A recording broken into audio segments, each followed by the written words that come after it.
Good afternoon, everyone. This is Dr. Bhupesh once again doing third and fourth question of the continued part. So we are going to now question number 3. So we were doing these questions third. What is being described in the section of guidelines? So I have to tell what is being described. So that means I need to know what is this email about. So let's see what is this email about. So question I have read. Now I will read the paragraph. So guidelines for dealing with the hospital waste. All the biological waste must be carefully stored and disposed of safely. That means we have to carefully store and disposed of safely. कि waste को ध्यान से फेंकना है. Contaminate materials such as blood bags, dirty dressings, disposable needles are also potentially hazardous and must be treated accordingly. तो ध्यान से फेंकना है blood वाले bag को, dirty bags को.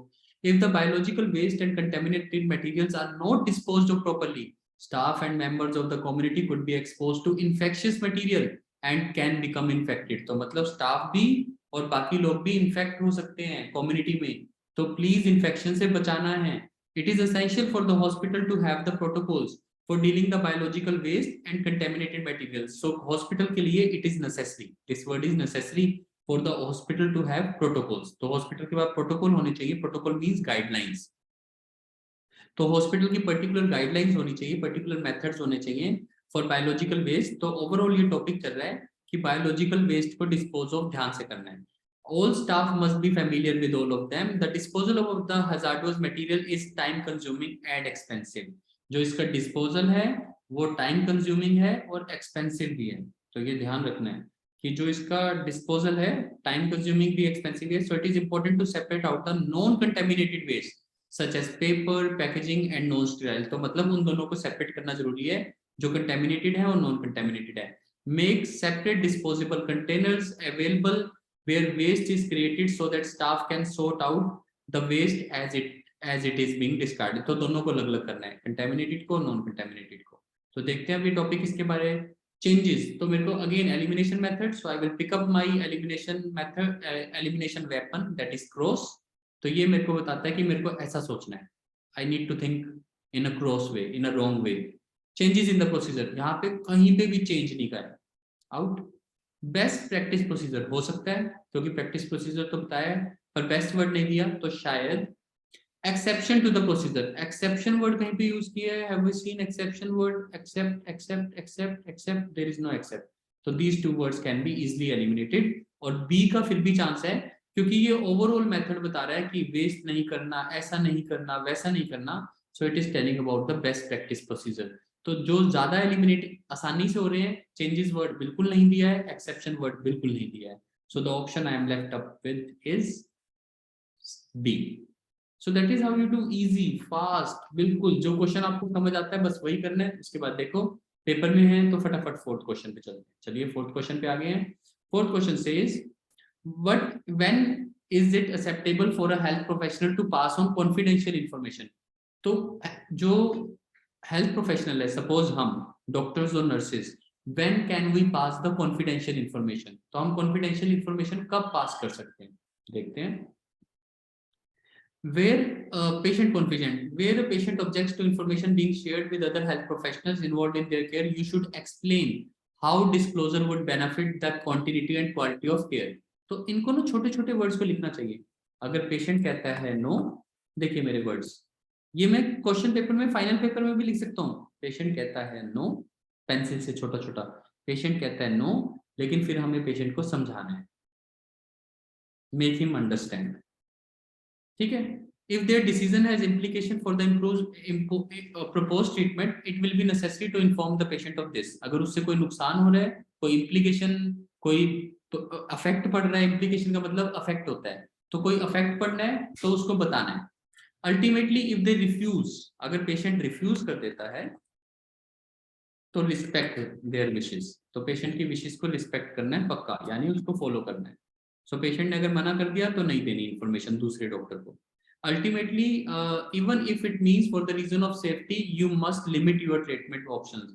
इसके लिए चाहे आपको ट्रीटमेंट ऑप्शंस को लिमिट करना पड़ जाए. ट्रीटमेंट ऑप्शंस कैसे लिमिट होंगे? सपोज एक पेशेंट को मैंने कहा आपको बड़े डॉक्टर के पास जाना चाहिए, आपकी प्रॉब्लम सीरियस है. पेशेंट ने कहा नहीं नहीं मैं नहीं जाना चाहता. तो आपने क्या, तो आपको उसकी बात माननी पड़ेगी चाहे बड़े डॉक्टर के पास नहीं भी भेजा. लिमिट करनी पड़े. लिमिट का मतलब होता है कम करना पड़े ऑप्शंस को। You should record there decision with in, लेकिन डिसीजन को रिकॉर्ड करना है कि भाई पेशेंट ने मना किया है, पेशेंट रिफ्यूज, तो आपको ये नोट्स में लिखना है कि हमने मना नहीं किया था, हमने ऑफर किया था but patient refuse. It may be in the public interest to disclose the information, तो अगर पब्लिक इंटरेस्ट है तो डिस्क्लोज करना पड़ेगा। Information received in the confidence without consent, for example information about a serious crime, अगर कोई crime किया है तो इंफॉर्मेशन को डिस्क्लोज करना पड़ेगा आपको। It is important that confidentiality may only be broken in this way in exceptional circumstances and then only after careful consideration, ध्यान से करना है, केयरफुली करना है, और स्पेशल सर्कमस्टांसेस होने चाहिए। This means you can justify your actions and point out the possible harm to the patient और other parties.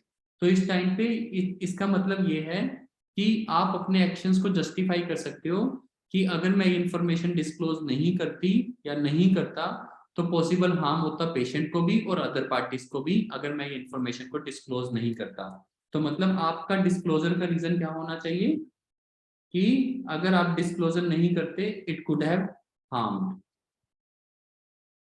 The patient and others. So ये वाली लाइन निकल के आई है नॉन, तो वैसे तो यहीं पे मेरा आंसर आ जाता है कि इन्फॉर्मेशन को डिस्क्लोज कब कर सकता हूँ, एक तो क्राइम, अगर पेशेंट ने कोई क्राइम किया है, यानी अगर पुलिस वाले पूछ रहे हैं तो मैं कर सकता हूँ, और अगर नॉन डिस्क्लोजर तब मना कर, तब नॉन डिस्क्लोजर के लिए मैं तब वो कर सकता हूँ जब अगर उससे पेशेंट को हार्म होता है या किसी और। So theft, fraud and damage to the property, so मेरे लिए समझ तो आ गया टॉपिक मेरे को। सो देखते हैं, if nif could adversely affect those, ये फर्स्ट पॉइंट काफी मिल रहा है, लास्ट पॉइंट मेरा बिल्कुल सेम है, affect those involved patient and the others, तो यही तो इन्वॉल्व हो रहे हैं, तो काफी मिलता है। बाकी देखते हैं एलिमिनेशन मेथड, अगेन मेरा cross is my power, cross is my power, ये तो मेरे को लग रहा है आंसर है, लेकिन क्रॉस इज माय पावर।